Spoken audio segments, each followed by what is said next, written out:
Oke, selamat pagi, siang, sore, maupun malam teman-teman dan Bapak Cliff. Hari ini saya akan menjelaskan mengenai penyajian laporan keuangan sesuai dengan PSAK 1, juga dengan contoh soal mengenai FIFO-LIFO, juga dengan aset tetap nantinya. Oke, pertama-tama saya akan menjelaskan mengenai tujuan PSAK. Nah, tujuan PSAK ada General Purpose Financial Statement. Nah, penyajian laporan keuangan umum berfungsi untuk membandingkan laporan keuangan sebelumnya dengan laporan keuangan entitas lain. Dengan ada persyaratannya. Persyaratannya apa saja? Pernyataan yang bertujuan untuk mengatur persyaratan penyajian laporan keuangan, struktur dan persyaratan minimal isi laporan keuangan. Nah, di sini ada ruang lingkup. Nah, pernyataan ini berlaku dalam penyusunan dan penyajian laporan keuangan umum sesuai dengan standar akuntansi keuangan atau SAK. Pernyataan ini juga tidak berlaku bagi penyusunan dan penyajian laporan keuangan entitas syariah karena ada perbedaan dasar hukum yang digunakan. Lanjut, kita ke laporan keuangan menurut PSAK 1. Nah, pertama kita akan masuk ke definisinya. Jadi definisi laporan keuangan menurut PSAK 1 adalah penyajian terstruktur dari posisi keuangan dan kinerja keuangan dari suatu entitas dengan ada tujuannya yaitu memberikan informasi mengenai posisi, kinerja, dan arus kas, menunjukkan hasil pertanggungjawaban manajemen atas sumber daya yang dipercayakan.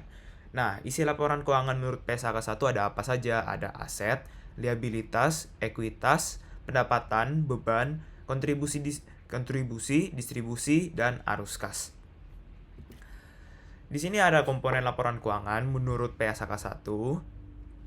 Pertama ada laporan posisi keuangan pada akhir periode, kedua ada laporan laba rugi komprehensif selama satu periode, ketiga laporan perubahan ekuitas selama periode, keempat laporan arus kas selama periode, kelima catatan atas laporan keuangan informasi tambahan, dan kebijakan akuntansi, dan yang terakhir ada laporan posisi keuangan awal periode. Nah, karakteristik umum laporan keuangan menurut PSAK 1 adalah pertama penyajiannya. Penyajian secara wajar dan kepatuhan terhadap SAK. Laporan keuangan disajikan secara wajar dan sesuai dengan SAK. Kedua ada kelangsungan usaha. Kelangsungan usaha itu laporan keuangan disusun berdasarkan asumsi dari kelangsungan usaha tersebut. Ketiga ada dasar akrual, mencatat transaksi saat terjadi kecuali laporan arus kas. Dan yang keempat ada materialitas dan penggabungan, yaitu menyajikan laporan serupa dengan material dan digabungkan ke dalam kelas-kelas sesuai dengan sifatnya. Yang kelima adalah saling hapus, tidak menghapus aset, liabilitas, atau penghasilan dan beban kecuali diizinkan oleh suatu PSAK. Yang keenam ada frekuensi pelaporan, menyajikan laporan keuangan secara tahunan. Yang ketujuh ada informasi komparatif, yaitu menyajikan informasi komparatif dengan periode terdekat sebelumnya dan dalam laporan keuangan periode berjalan. Dan yang terakhir ada konsisten penyajian. Penyajian dan klasifikasinya itu konsisten. Oke, di sini ada laporan posisi keuangan sesuai dengan PSAK 1 dari Bank Sentral Asia Tbk atau BCA. Nah, kalau kita bisa lihat di sini, ketentuan urutan penyajian sesuai PSAK itu aset lancar diikuti oleh aset tidak lancar, dan kita bisa lihat di sini eh, sesuai dengan laporan keuangan Bank BCA, di sini sudah terlihat bahwa aset aset lancar yang lebih duluan dijelaskan, lalu di sini dijelaskan aset tetapnya. Lalu klasifikasi terpisah, aset lancar dipisah dengan aset tidak lancar sesuai dengan contoh yang saya berikan. Di sini sudah terpisah. Aset lancar sesuai PSAK, aset yang tujuannya diperdagangkan dan diperkirakan akan realistis dalam siklus operasi yang berjalan dalam jangka waktu 12 bulan, dan ini sudah jangka waktu 12 bulan dari September ke tahun 2025. Setara kas dan setara kas, di laporan posisi keuangan harus terdapat kas atau setara kas. Dan di sini kita bisa lihat bahwa ada kas di sini. Yang kedua adalah laporan posisi keuangan lagi, tapi yang liabilitas. Oke. Di sini pertama urutan penyajian, liabilitas jangka pendek diikuti oleh liabilitas jangka panjang, dan di sini sudah terlihat bahwa liabilitas jangka pendek sudah lebih duluan lalu diikuti oleh liabilitas jangka panjang. Yang kedua adalah klasifikasi terpisah. Liabilitas jangka pendek dipisah dengan liabilitas jangka panjang dan ini sudah terpisah. Yang ketiga, liabilitas yang diselesaikan dalam jangka waktu 12 bulan setelah periode pelaporan dengan tujuan diperdagangkan dan ini sudah sesuai. Dan yang terakhir, pajak tangguhan. Pajak tangguhan tidak diklasifikasikan dalam liabilitas jangka pendek dan di sini kita tidak lihat pajak tangguhan, artinya sudah benar. Oke, sekarang kita masuk ke dalam ekuitas. Pertama, urutan penyajiannya. Ekuitas berada setelah liabilitas. Sudah benar karena sebelumnya liabilitas. Klasifikasi terpisah, kepentingan non-pengendali dipisah dengan ekuitas yang dapat distribusikan kepada pemilik entitas induk. Dan ini sudah terpisah. Dan kepentingan non-pengendali, penyajian sebagai bagian ekuitas bukan sebagai pengurangan laba. Dan ini sudah sesuai. Dan yang terakhir, informasi komparatif. Komparasi dengan periode sebelumnya. Dan ini sudah ada komparasi dari periode sebelumnya. Dari Desember 2024 ke September 2025. Oke, kita lanjut ke dalam laporan laba rugi dari Bank BCA. Nah, yang pertama ada penyajiannya, memasukkan unsur laba komprehensif dan di sini sudah ada laba komprehensif. Di sini sudah ada laba komprehensif. Kita kembali. Terus yang kedua, dua laporan, laba sebelumnya laba sebelum laba komprehensif dan laporan laba komprehensif yang dimulai dari laba rugi bersih. Jadi ini sudah ada laba rugi bersih. Minimum line item, pendapatan, beban pajak dan laba komprehensif sudah harusnya masuk dan di sini sudah masuk. Klasifikasi beban dikategorikan ke dalam fungsi operasional utama perusahaan dan di sini sudah ada fungsi operasional. Lanjut, penyajian sesuai PSAK, laba rugi komprehensif digabung, laba periode berjalan dan laba komprehensif disajikan dalam satu laporan yang berkelanjutan. Dan laba periode tidak dipisah ke dalam laporan lain sesuai dengan contoh yang saya berikan.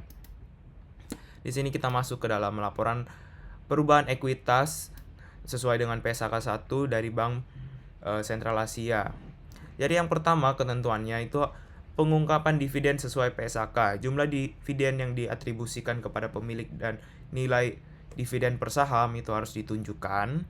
Kedua, laba rugi komprehensif digabung. Ketiga, laba periode berjalan dan laba komprehensif disajikan dalam satu laporan yang berkelanjutan dan laba periode tidak dipisah ke laporan lain. Total laba rugi menunjukkan total laba rugi yang diatribusikan kepada pemilik entitas, induk dan pihak non pengendali. Kalau kita bisa lihat di sini secara baik-baik, di sini sudah ada laba rugi dan dividen yang sudah diungkapkan. Sekarang kita lanjut ke dalam laporan arus kas. Menyajikan informasi dasar penyusunan laporan keuangan, mengungkapkan dasar pengukuran kebijakan yang relevan, asumsi dalam estimasi, mengungkapkan informasi yang isyaratkan untuk tidak disajikan di bagian manapun dalam laporan keuangan dan disajikan secara sistematis. Di sini sudah ada contohnya juga dan sudah sesuai dengan PSAK. Oke, sekarang kita lanjut ke dalam catatan atas laporan keuangan. Sesuai PSAK, menyajikan informasi dasar penyusunan laporan keuangan itu mengungkapkan dasar pengukuran, kebijakan yang relevan, asumsi dalam estimasi, mengungkapkan informasi yang isyaratkan untuk tidak disajikan di bagian manapun di dalam laporan keuangan dan disajikan secara sistematis, seperti misalnya penjelasan ini dan penjelasan mengenai pertimbangan-pertimbangan yang ada dan kebijakan-kebijakan yang ada. Juga sesuai PSAK memberikan informasi yang tidak disajikan di bagian manapun dalam laporan, menyampaikan informasi yang relevan untuk memahami laporan keuangan, misalnya manajemen risiko keuangan, kerangka manajemen risiko, dan klasifikasi aset dan liabilitas keuangan dan lain-lain. Berikut adalah daftar pustaka yang saya gunakan sehingga presentasi ini bukan sekedar kajian teori melainkan data yang faktual. Terima kasih dan sekarang kita akan lanjut ke dalam contoh soal aset tetap. Oke, sekarang kita akan masuk ke dalam soal penyusutan dari aset tetap. Di sini kita bisa lihat PT Bintang Jaya itu membeli mesin produksi pada tanggal 1 Januari dengan harga 425 juta. Mesin tersebut diperkirakan memiliki umur ekonomis 8 tahun dan nilai residu sebesar 25 juta. Oke, di sini juga ada kita diberikan penggunaan mesin selama umur ekonomisnya dan juga soalnya. Nah, kita diminta untuk membuat tabel penyusutan dengan metode straight line jika mesin dibeli pada 1 Januari.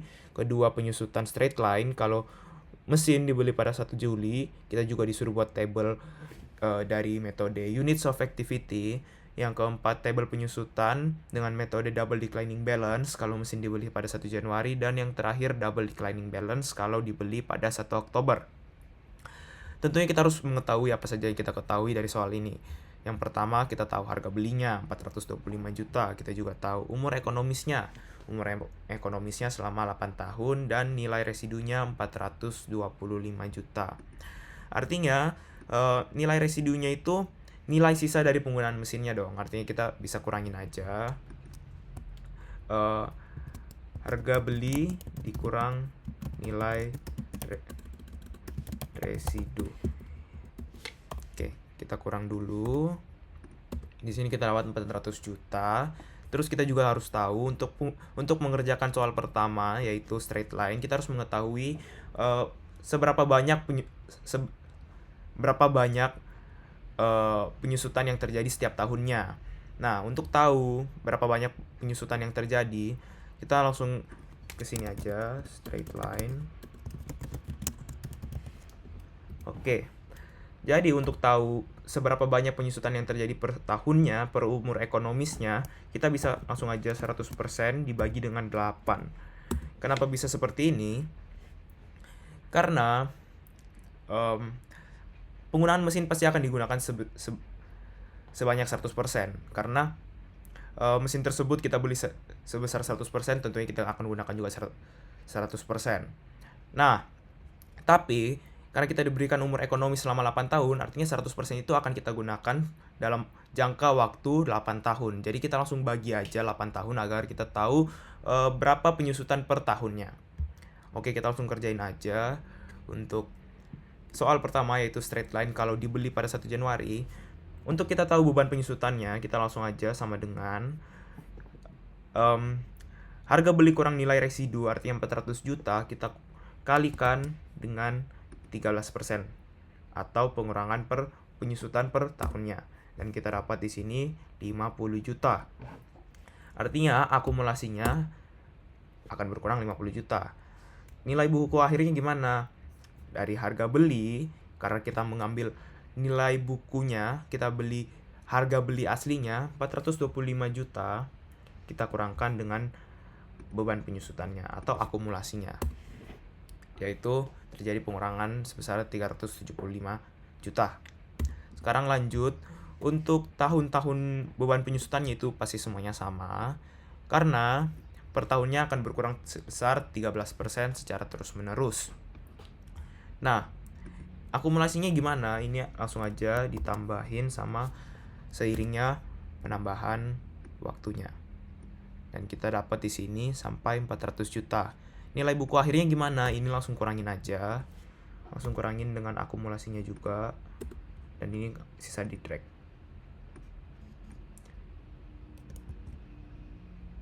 Sorry, bukan dikurang dengan akumulasinya, tapi dikurang dengan beban penyusutannya. Sorry teman-teman, ada beberapa kesalahan. Dan di sini kita mendapatkan nilai buku akhirnya sebesar 25 juta. Nah, kenapa 25 juta? Karena nilai residunya juga diketahui sebesar 25 juta. Jadi untuk soal pertama sudah selesai, kurang lebih seperti ini. Sekarang kita lanjut ke soal kedua.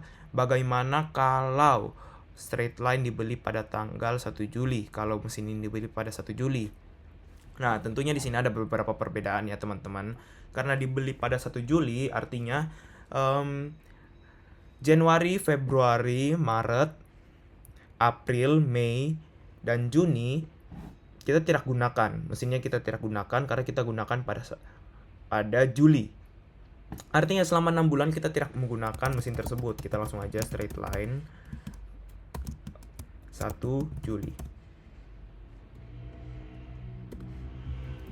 Nah, karena kita tidak menggunakan mesin tersebut selama 6 bulan, kita langsung aja bagi 6 dibagi 12. Kenapa? Karena kita hanya menggunakan 6 bulan dari 12 bulan tersebut. Jadi kita langsung bagi aja, dikalikan dengan persentase sebelumnya. Jadi kita mendapatkan untuk tahun pertama kita cuman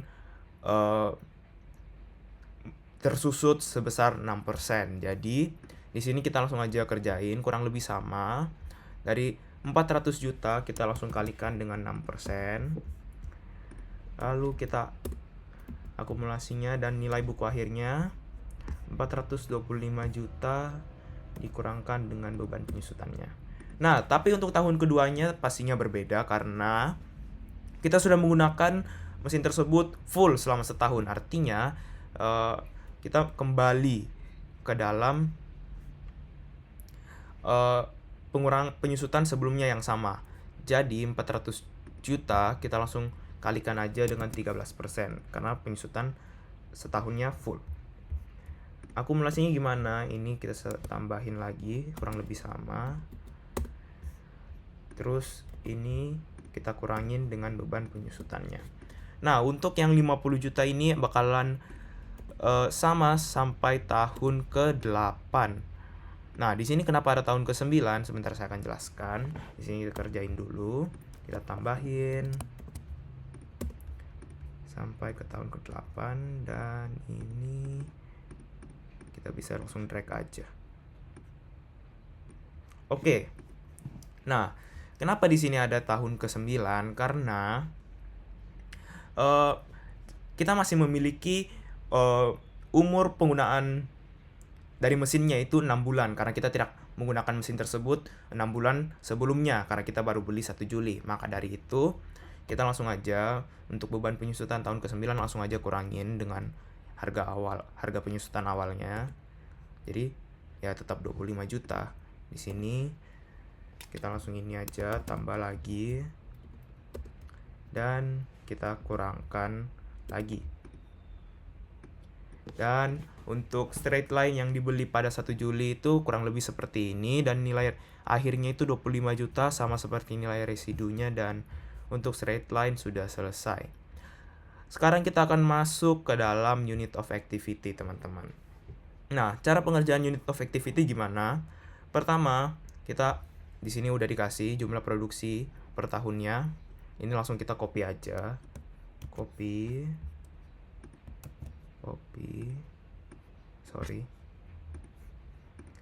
Nah, untuk mengetahui beban penyusutan per tahunnya berapa, di sini cukup ribet ya. Di sini saya bisa jelaskan unit of activity. Pertama-tama kita harus menjumlahkan seberapa banyak penggunaan mesin per 8 tahun. Dan kita mendapatkan penggunaannya itu sebesar 10 juta. Nah, angka 10 juta ini akan kita bagikan dengan harga beli dikurang dengan nilai residunya. Kita akan bagi untuk mengetahui untuk mengetahui harga per penggunaannya. Jadi misalnya digunakan sebanyak 900.000, kita bisa langsung kalikan dengan Rp40 sebagai beban per tahunnya. Karena kita sudah mendapatkan 40.000, di sini kita langsung isi aja untuk unit of activity-nya. Karena digunakan tahun pertama sebanyak 900.000, kita langsung aja kali 900.000 dikali dengan Rp40. Dan kita mendapatkan beban penyusutan pada tahun pertama itu 36 juta. Di sini kita bisa pakai string untuk rumus teman-teman biar kita gak ribet ngerjainnya. Dan akumulasinya itu ya ini. Nilai bukunya sama aja 425 juta dari nilai harga beli awal dikurangin dengan beban penyusutannya. Jadinya 389 juta. Untuk selanjutnya kita langsung drag aja. Sama kok. Soalnya ini kita bakalan kaliin lagi sama 40 rupiahnya, seterusnya sampai sama. Akumulasinya kita tambahin lagi sama kayak yang straight line, kita drag lagi, dan nilai bukunya kita kurangin sama, kurang dengan ini. Kita bisa drag aja langsung. Dan untuk unit of activity kurang lebih udah dapat nilai akhirnya juga 25 juta sesuai dengan nilai residu, dan kurang lebih ini udah selesai. Oke, sekarang kita akan masuk ke double declining. Nah, untuk double declining itu sebenarnya pengerjaannya kurang lebih sama kayak straight line, tapi ada beberapa perbedaan, teman-teman. Oke, di sini kita ketik dulu double declining. Oke, jadi yang pertama, karena ini double declining, artinya penyusutan per tahunnya di double, teman-teman. Artinya 13% ini kita kalikan 2, kita dapat 25%. Kok bisa 25% bukan 26? Karena kalau di Excel ini, kalau kita bagi terus ada kayak koma-komanya, koma 8, koma berapa, itu dibulatkan, teman-teman. Jadi, kalau dikali 2, akhirnya jadinya berbeda. Oke, dari angka 25% ini, kita langsung masukin aja ke nilai buku awal. Karena ini bukan beban penyusutan, bukan diminta beban penyusutan, tapi langsung diminta nilai buku awal, kita masukin aja langsung 425 juta. Nah, bebannya berapa? Kita langsung aja 425 juta ini kita langsung kalikan dengan 25% tersebut. Di sini langsung terdapat, dan nilai buku akhirnya kita langsung kurangin aja. Langsung kita dapat seharga ini. Di sini sebenarnya langsung kita bisa drag aja ke bawah karena kurang lebih sama semua kok. Di sini kita ambil nilai buku akhirnya, lalu kita kalikan lagi dengan 25%-nya. Kalikan lagi dengan 25%-nya, lalu kita kurang lagi, teman-teman. Kurang lagi. Dan kurang lebih sama terus, jadi mending kita drag aja. Kita drag aja ke bawah, dan drag aja ke bawah. Sorry teman-teman, untuk yang ini kita harus drag aja ke bawah.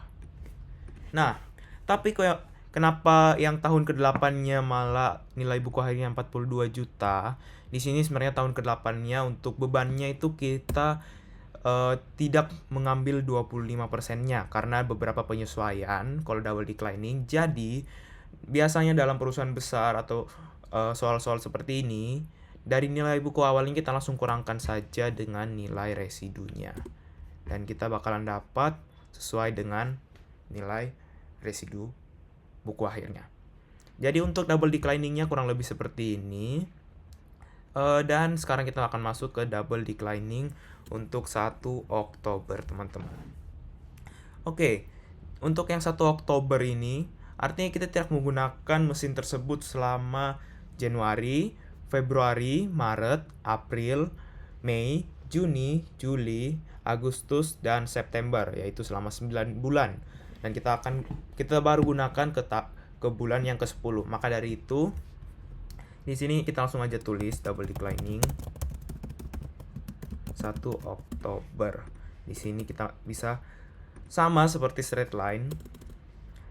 Karena kita tidak gunakan selama 9 bulan, artinya kita baru gunakan ke bulan yang ke-10. Kita langsung aja 10 dibagi dengan 12 dikali dengan 25. Dan kita mendapatkan sebesar 21%. Teman-teman. Sorry. Bukan 10, teman-teman, tapi 3, teman-teman. 3/12. Jadi kita mendapatkan 6%. Karena kita cuma gunakan selama 3 bulan, yaitu Oktober, November, dan Desember. Oke, sekarang untuk nilai buku awalnya sama. Masukin aja 425 juta. Terus untuk bebannya, kita akan kalikan dengan 6%. Dan kita langsung kurangin aja. Sama seperti sebelumnya, kurangin aja. Di sini langsung dapat 398 juta. Untuk tahun keduanya, kita kembali lagi ke beban per tahunnya yaitu 25%. Artinya ini kita kalikan 25% karena sudah digunakan sepenuhnya dalam 1 tahun. Ini langsung aja kurangin lagi dan seterusnya sampai tahun ke-8.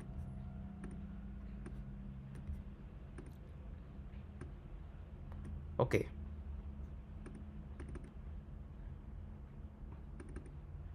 Sorry teman-teman, di sini lupa string. Di sini seharusnya kita string ya.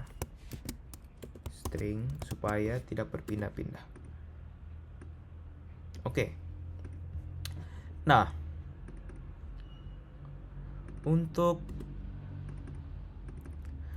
ini kurang lebih sudah, tapi karena ini masih ada sisa 10 atau 9 bulan yang kita belum gunakan, 9 bulan sorry, maka sama seperti straight line yang tadi, kita harus tambahkan ke tahun yang ke-9, yaitu nilai buku akhirnya. Ini kembali lagi kita nggak kurangin dengan 6%-nya atau 25%-nya. Kita langsung kurangin dengan nilai residunya untuk mendapatkan nilai residu. Dan untuk double declining 1 Oktober kurang lebih sudah dan seperti ini.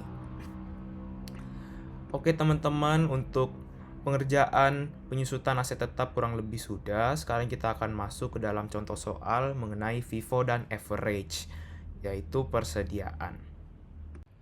Oke teman-teman, sekarang kita akan masuk ke dalam soal FIFO dan average. Nah, di sini udah ada soalnya.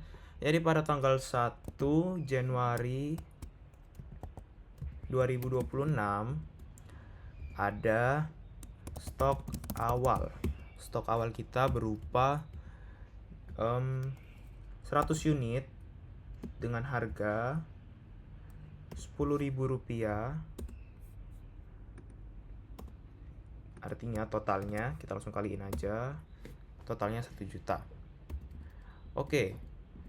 Terus yang pada tanggal kedua kita ada pembelian. Untuk pengerjaan FIFO ya kurang lebih seperti ini teman-teman.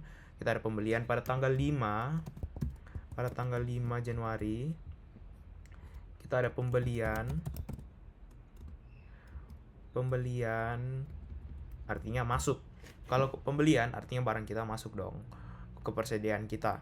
Artinya pembelian sebanyak 50 unit dengan harga 12.000 dengan total langsung aja kita kaliin 50 dikali dengan 12.000 itu 600.000. Artinya karena kita membeli, persediaan kita bertambah. Tapi karena harganya beda, kita harus pisahin teman-teman. Jadi cara penulisannya seperti ini. Kita tulis ulang dulu stok awalnya. Ya kurang lebih sama. Lalu kita masukkan unit yang baru saja kita beli. Tuh. Oke, kita lanjut ke tanggal selanjutnya. Tanggal 10 Januari 2026. Sorry.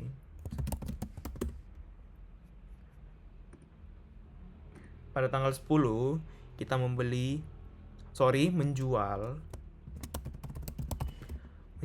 sebanyak 80 unit seharga 20.000.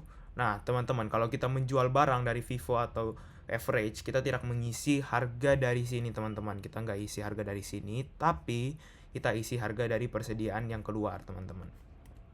Jadi, karena 80 unit yang keluar, kita di sini klik 80 aja. Tapi karena ini adalah first in first out, artinya barang yang pertama kali masuk itu yang kita keluarkan. Artinya kita mengambil harga 10.000 karena barang yang pertama kali masuk adalah yang 100 ini dengan harga 10.000. Nah, maka dari itu kita langsung kali aja 80 kali 100 10.000, sorry. Yaitu kita mendapat 800.000 penjualan. Nah, untuk penulisannya gimana? Artinya langsung aja 100 dikurangin dengan 80. Jadi sisa 20 unit. Tapi masih ada barangnya kan, artinya harganya tetap ada. Tapi di sini kita kali lagi dengan 10.000.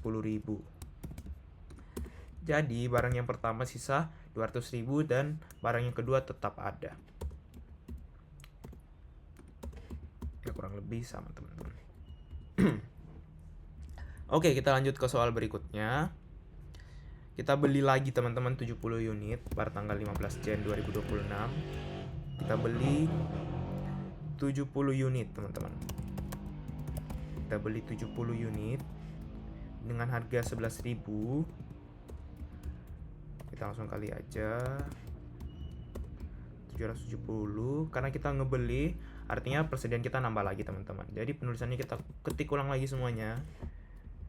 Lalu kita masukin harganya. Dan yang 70 unit kita masukin 11.000. Oke. Di sini kita kaliin lagi. Kita kaliin lagi sampai ke bawahnya. Oke. Kurang lebih untuk soal yang keempat udah, dan kita langsung aja ke soal yang terakhir. 20 Januari 2026 ada penjualan sebesar 60 unit teman-teman, penjualan. Nah, karena kita ngejual 60 unit, nah stok awal yang kita yang 100 itu kan kita udah jual 80 biji teman-teman. Tapi kembali lagi ini adalah first in first out. Jadi kita harus mengeluarkan 20 unit ini terlebih dahulu teman-teman. Jadi 60 unit ini kita akan bagi dua dari persediaan kita. Jadi yang pertama 20 dan yang kedua 40 teman-teman. Nah, harganya gimana? Harganya gini teman-teman. Kita ambil dari harga yang stok awal, lalu kita masukin harga yang stok kedua. Stok kedua yang masuk. Nah, ini kali aja dan sama. Nah, kenapa kayak gini? Karena ini adalah first in first out. Jadi barang yang pertama kali masuk itu yang keluar teman-teman. Artinya penulisannya seperti ini. Nah, untuk penulisan persediaannya gimana? Artinya langsung kita kurangin aja. Dari 50 ini kita kurangin sama 40.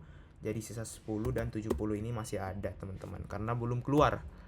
Ini sisa kita tulis ulang lagi dan kali lagi. Oke, kurang lebih seperti ini untuk Vivo-nya. Ini kita bisa delete aja. Kita bisa delete row. Nah, oke teman-teman, karena kita udah delete row, sekarang kita pastinya butuh total persediaan akhirnya. Artinya persediaan akhirnya berapa? Di sini kita langsung ke sum aja teman-teman, sum aja semuanya. Sum dari total ini, persediaan akhir kita artinya 5.860. Nah, teman-teman, di sini kita juga pasti butuh HPP-nya ya, teman-teman. Jadi untuk kerjain HPP-nya atau harga pokok penjualannya gimana? Kita langsung aja dari harga yang keluar, kita sum lagi, teman-teman. Kita sum di sininya. Oke. Jadi HPP yang kita dapatkan adalah 1,48. Nah, sekarang untuk hitung laba brutonya gimana? Untuk menghitung laba bruto, kita harus menghitung dulu penjualan. Nah, cara menghitung penjualannya gimana? Dari semua penjualan di sini kita kalikan, teman-teman. Sebentar. Di sini kita hapus dulu unitnya supaya kita bisa langsung kaliin aja.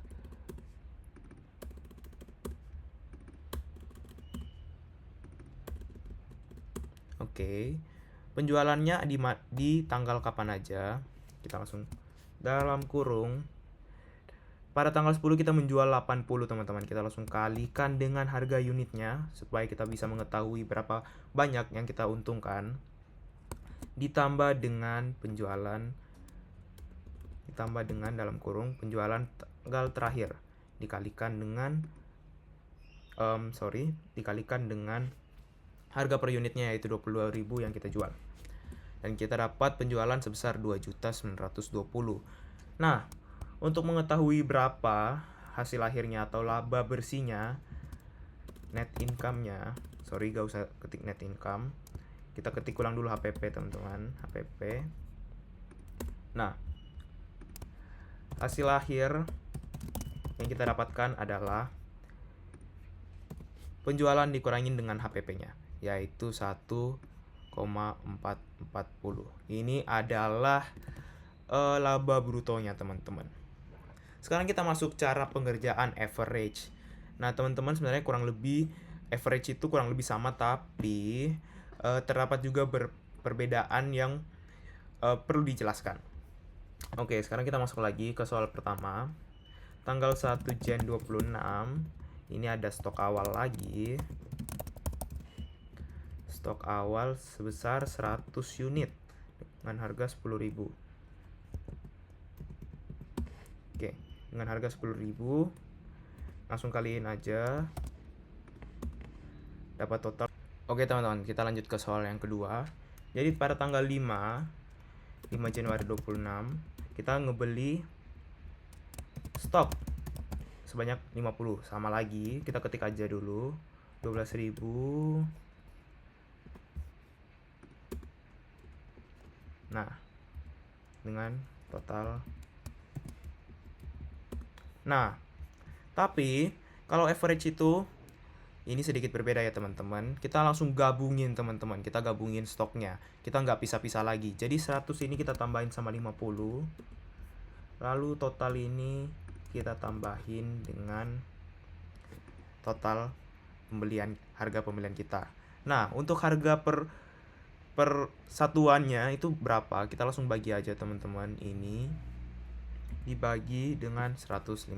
Jadi kita dapat 10.667 untuk harga per unitnya, teman-teman.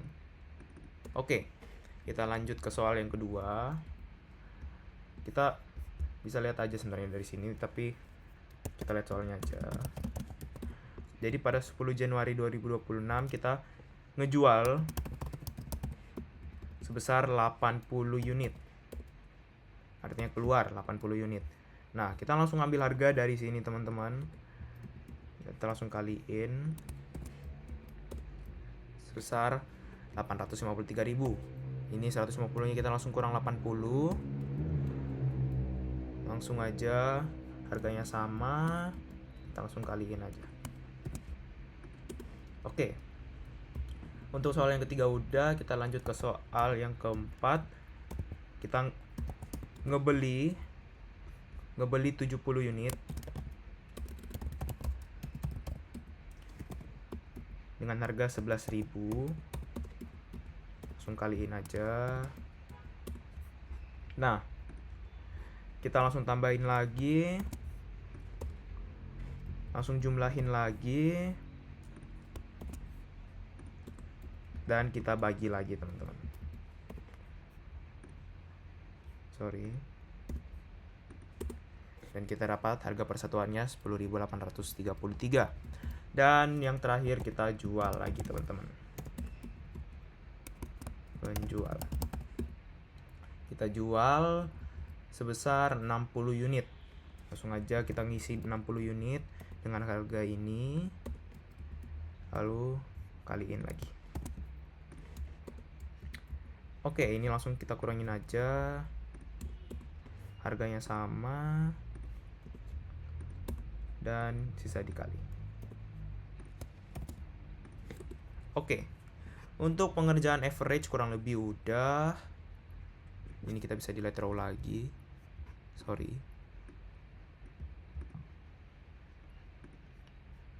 Dan tentunya kita juga butuh HPP dan persediaan akhirnya. Persediaan akhir. Persediaan akhirnya berapa? Kita sama aja langsung. Lalu HPP kita sama aja lagi. Lalu kita nyari laba brutonya lagi teman-teman. Untuk laba brutonya penjualannya ya sama saja sebelumnya. Lalu HPP-nya yang berbeda teman-teman. HPP-nya kita ngambil dari harga average.